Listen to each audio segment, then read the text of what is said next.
രണ്ടാമതായി ഹോർമുസ് കടലിടുക്ക്. ലോക എണ്ണക്കടത്തിന്റെ 21% നടക്കുന്നത് ഹോർമുസ് കടലിടുക്ക് വഴിയാണ്. അതിൽ തന്നെ ഇന്ത്യയുടെ പെട്രോൾ, പാചകവാതകം എന്നിവയുടെ പകുതി നടക്കുന്നതും ഈ പാത വഴിയാണ്. ഈ പാത ഇറാന്റെ അധീനതയിലുള്ളതും മറ്റ് ഗൾഫ് രാജ്യങ്ങളുടെ മധ്യത്തിലൂടെ ആയതിനാലും സംഘർഷ സമയത്ത് മറ്റ് ആക്രമണങ്ങൾ ഒന്നും ഇല്ലാതിരിക്കാനും ഈ രാജ്യങ്ങളുടെ സഹകരണം അത്യാവശ്യമാണ്.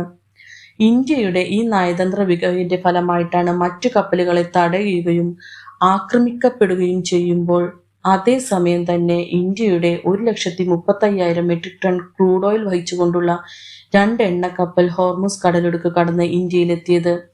കൂടാതെ 40,000 മെട്രിക് ടൺ വരുന്ന LPG ഗ്യാസ് വഹിക്കുന്ന 2 കപ്പലും ഹോർമുസ് കടലിടുക്ക് കടന്ന് ഇന്ത്യയിലെത്തുന്നു. ഇറാനിയൻ കപ്പലിന് നമ്മൾ കൊച്ചിയിൽ നങ്കൂരമിടാൻ അനുവദിച്ച് സുരക്ഷ നൽകുന്നതിന്റെ നന്ദി സൂചകമായി കൂടിയാണ് അവർ നമ്മളോട് ഈ കരുതൽ കാണിക്കുന്നത്.